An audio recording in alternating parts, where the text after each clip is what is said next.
नमस्ते सम्पूर्णमा म लभ पन्त। आज हाम्रो साथ हुनुहुन्छ मेरो फोटोकपी कुश पन्त। हामीले पहिलो सेसनमा कोरोना भाइरस के हो र विश्वमा यसको प्रभाव कस्तो छ भन्ने बारेमा चर्चा गऱ्यौँ। हामीले दोस्रो सेसनमा हामी लकडाउनको अवस्थामा घरमा बसेर कसरी हाम्रो समयको बचत गर्न सकिन्छ, कसरी टाइम म्यानेजमेन्ट गर्न सकिन्छ भन्ने कुराको बारेमा चर्चा गऱ्यौँ। र आज हामी तेस्रो सेसनमा छौँ। लकडाउनको आज चौथो दिन छ। आज चौथो दिनमा नेपालमा थुप्रैजना भाइ बहिनीहरू एसई दिनुभएको, एसईको लागि कुरेर बस्नुभएको अवस्था छ। उहाँहरूको इक्जाम क्यान्सल भएको अवस्था छ। त्यसको लागि उहाँहरूले यति घरमा बसेर टाइमहरू युटिलाइज भइरहेको छैन होइन। त्यसको लागि केही टिप्स एन्ड ट्रिक्सहरू दिनको लागि आज हाम्रो साथमा कुश पन्तजी आउनु भएको छ। उहाँले केही ट्रिक्स दिनुहुन्छ। नमस्ते सम्पूर्णमा। अहिले हाम्रो लकडाउनको अवस्था छ, एसई क्यान्सल भइसकेको हामीलाई थाहा नै छ होइन। त्यस्तो अवस्थामा चाहिँ हाम्रो एसई दिनुहुने भाइ बहिनीहरू सबै घरमा हुनुहुन्छ, सबै फ्यामिलीसँग हुनुहुन्छ। त्यस्तो अवस्थामा के गर्न ठिक होला भनेर हामीले केही भन्नुपर्दाखेरिमा चाहिँ मेनली त्यो लकडाउन त भयो होइन, हाम्रो एसई त पछि दिनै पर्छ, जसरी पनि दिनै त पर्छ। त्यसको लागि यो चाहिँ हाम्रो एउटा अपर्च्युनिटी जस्तो हो कि वास्तवमा। यो लकडाउनले हामीलाई यो एसईको भाइहरूलाई अपर्च्युनिटी लिएर आएको छ है वास्तवमा।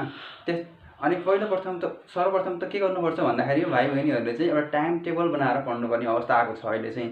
किन भन्दाखेरिमा टपर्सहरू, हामीले विगतको टपरहरूको यो इन्टरभ्यूहरू हेर्दाखेरिमा टपरहरूले भन्नुहुन्छ कि हजुरको सिक्रेट अफ स्टडी के हो भन्दाखेरि उहाँले भन्नुहुन्छ हामी टाइम टेबल बनाएर पढ्छौँ भन्नुहुन्छ। अनि दोस्रो कुरा के हो भन्दाखेरिमा चाहिँ उहाँहरू सधैँ रेगुलर पढ्नुहुन्छ। उहाँहरू चाहिँ हाम्रो एउटा सोच के हुन्छ भन्दाखेरि आज 2 दिन हामी म्याथ पढौँ, 2 दिन साइन्स पढौँ, 2 दिन अप्सनल पढौँ, यस्तो भन्ने हुन्छ नि त। त्यो भन्दा पनि रेगुलर हामीले दिनदिनै थोरै भए पनि सबै सब्जेक्टहरू पढ्ने अवस्था जुन हुन्छ नि, त्यो भएर कन्सिस्टेन्सी दिनुपर्ने अवस्था दिनु त्यो भयो भने चाहिँ राम्रो हुन्छ।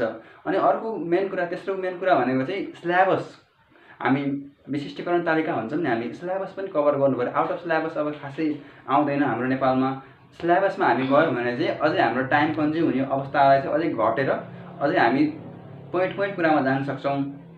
अनि अर्को कुरा भनेको चाहिँ हाम्रो एसईमा क्वेसनहरू वास्तवमा सजिलो आएको हुन्छन्, थोरै मात्र क्वेसनहरू गाह्रो आएको हुन्छ वास्तवमा। त्यही भएर हामीले चाहिँ सुरुमा धेरैभन्दा धेरै इजी क्वेसनहरूलाई सल्भ गर्ने, प्र्याक्टिस गर्ने, रिभिजन गर्ने हामी त्यस्तोतिर लाग्नुपर्छ। र पछि टाइम मिल्यो भने हामी डिफिकल्ट क्वेसनहरू पनि गर्छौँ होइन।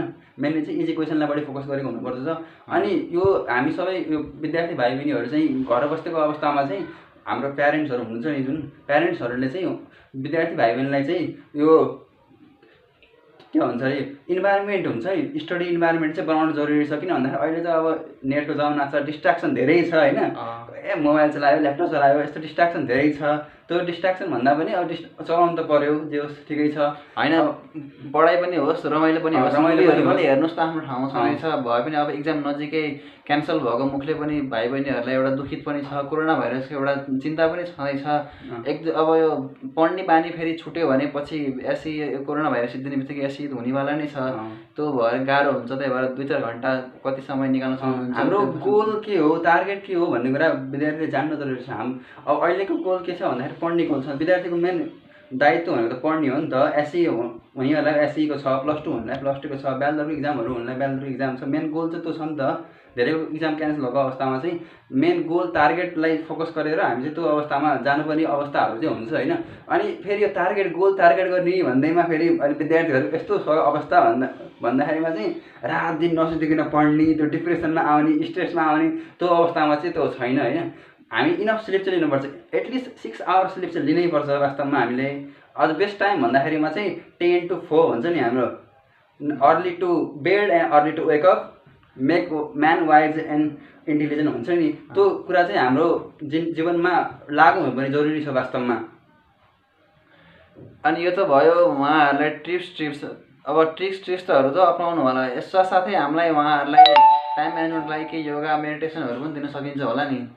योगा मेडिटेसनहरू पनि दिन सकिन्छ। अनि अर्को कुरा भनेको योगा मेडिटेसन गर्ने कुरा त छँदैछ। अब प्राणायाम गर्ने कुराहरू भयो है, अब ध्यान गर्ने कुराहरू, साउन्ड मेडिटेसनहरूको कुराहरू भयो। अनि अर्को कुरा चाहिँ के छ भन्दाखेरि ब्यालेन्स डायटले पनि अहिले धेरै असर गर्छ। जस्तो खान्छौँ त्यस्तै हुन्छौँ नि त हामी त। त्यही भएर हाम्रो ब्यालेन्स डायट पनि हाम्रो धेरै आवश्यकता कुरा हो। ब्यालेन्स डायटमा पनि फोकस गर्नुपर्ने आवश्यकता छ। अहिलेको अवस्थामा लाइट खानाहरू खाने होइन, ग्रिन भेजिटेबल्सहरू। अहिले हामी बाहिर त अब बाहिर खाने अवस्था त छैन वास्तवमा। बाहिर अब इक्जाम आगोमा बाहिर खाने होइन, अहिले चाहिँ अवस्था त छैन। बाहिर खायो भने डायरियाहरू भयो भने प्रब्लम हुनसक्छ नि त। अहिले चाहिँ अब हरियो सागपात खाने होइन, त्यो खाने हामीले गर्नुपर्छ। मेनली चाहिँ हाम्रो बुद्धि तेज बनाउने कुराहरू गर्नुपर्छ। नेपालमा नै अहिले अब सबैजना घरमा लकडाउन भएको अवस्थामा अनलाइन कोर्सेसहरूको व्यवस्था पनि छ होइन। हजुर, अनलाइन कोर्सेसहरू जस्तो मैले यहाँ देखेको थिएँ 5वटा अनलाइन कोर्सेस, जस्तो अनलाइन एजुकेसन नेपाल भन्ने निकालेको रहेछ एउटा, हजुर, अनलाइन लर्न नेपालले पनि निकालेको रहेछ, अनलाइन स्कुल नेपालले पनि निकालेको रहेछ, S.E.E अनलाइन एजुकेसन पनि रहेछ, S.E.E अनलाइन लर्निङ हो। यो अनलाइन कोर्सेसहरूले त कतिको इफेक्टिभ हुन्छ सर हाम्रो यो यस्तो हो। यो कुराहरू चाहिँ आफूले पढिसकेपछि, आफूलाई धेरै कुरा भइसकेपछि चाहिँ अनि यो कुराहरू हेर्नु चाहिँ राम्रै हो। तर अब यहीमा लाग्छु, यो गर्छु भनेर चाहिँ अलि राम्रो इफेक्टिभ हुन्न होला जस्तो लाग्छ मलाई चाहिँ। पहिला आफूले सबै जानिसकेपछि चाहिँ अब म केही फर्दर नयाँ कुरा पढ्छु, यिनीहरूसँग केही नयाँ नलेज छ, ट्रिक्स छ भने यो कुराहरू हेर्छु भन्नको लागि, अथवा एउटा रिफरेन्स लिनको लागि चाहिँ ठिक हुन्छ कुराहरू चाहिँ। हजुरलाई धेरै धेरै धन्यवाद छ। अन्तिममा जाँदै हाम्रो श्रोताहरूलाई के भन्न चाहनुहुन्छ? श्रोताहरूलाई हामी के भन्न चाहन्छ, लकडाउनको अवस्था छ, सबैजना घर बस्नुहोस्, फ्यामिलीसँग रमाइलो गर्नुहोस्, स्टे कुल हुनुहोस् होइन। अब यो S.E.E क्यान्सल भयो भन्दैमा S.E.E अब त्यो चिन्ता त गर्नु आवश्यकता छैन। चिन्ताले त अब त्यो चिन्ताले चित्तामा पुऱ्याउँछ भन्ने थाहा नै छ होइन। चिन्ता गर्नुपर्ने आवश्यकता छैन। र मोस्ट इम्पोर्टेन्ट कुरा चाहिँ के छ भन्दाखेरिमा चाहिँ हामी ड्राइभिङ दिन जाँदाखेरि हामी प्री टेस्ट गर्छौँ नि त, हो त्यस्तै प्री टेस्ट गर्नु आवश्यकता छ। वास्तवमा विद्यार्थीहरूलाई चाहिँ प्री टेस्ट किन आवश्यकता छ भन्दा हामीसँग त क्वेसन ओल्ड ब्याङ्कहरू हुन्छ नि त। यो विगतको 5 वर्ष अगाडि क्वेसन ब्याङ्कहरू छ हामीसँग। त्यो क्वेसन ब्याङ्कहरू चाहिँ एउटा त 3 घन्टाको हुन्छ इक्जाम होइन। घरमै बसेर एउटा 3 घन्टाको इक्जाम, अब म एउटा डेडिकेसन लिने के हामी 3 घन्टाको इक्जाम म अब दिएरै छोड्छु भनेर घर आनन्द कुर्सीमा बसेर अथवा केमा बसेर 3 घन्टासम्म आफूले प्र्याक्टिस गर्न सकिन्छ। त्यो चाहिँ एउटा बेस्ट उपाय हुनसक्छ। धेरै टपर्सहरूले त्यो गरेको देख्न सकिन्छ होइन। त्यसमा चाहिँ प्यारेन्ट्सहरूले पनि सहयोग गरिदिनु होला भन्न चाहन्छु म। हजुर धेरै धन्यवाद। हजुरलाई यो भिडियो मन पर्यो भने लाइक गरिदिनुहोस्, कमेन्ट गर्नुहोस्, अनि हाम्रो यो नलेजहरूको हजुरलाई फाइदा भयो भने अरूलाई पनि सेयर गर्नुहोस्। अब हजुरहरूलाई यो भिडियो त हुँदै भयो होइन, अब नेक्स्ट भिडियो केमा चाहिन्छ त्यसको लागि पनि फेरि कमेन्ट गरिदिनुहोस्। हस् त, धन्यवाद।